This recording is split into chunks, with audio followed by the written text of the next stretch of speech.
السلام علیکم۔ 29 رمضان کو عید کا چاند دیکھنا ناممکن ہے۔ ماہر فلکیات نے عید کی تاریخ کا اعلان کر دیا۔ پاکستان اور سعودی عرب میں عید الفطر کی تاریخ کی دلچسپ پیشنگوئی کر دی گئی۔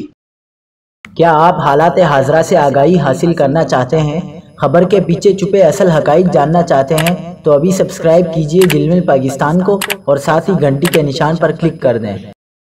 آپ کو بتاتے چلیں کہ پاکستان میں عید الفطر کا چاند 29 رمضان منگل کو نظر آنے کا معمولی امکان ہے۔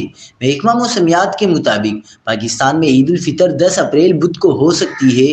دوسری جانب سعودی عرب کے مشہور ماہر فلکیات اور رؤیت ہلال کمیٹی کے رکن عبداللہ خزیری نے کہا ہے کہ سعودی عرب میں پیر 29 رمضان کو عید کا چاند دیکھنا ناممکن ہے۔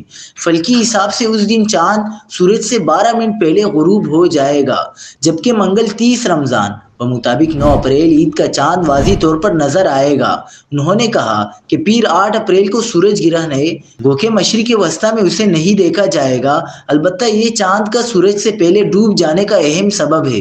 رکن رؤیت ہلال کمیٹی کا کہنا تھا کہ منگل 30 رمضان کو عید کا ہلال 54 منٹ تک افق پر رہے گا۔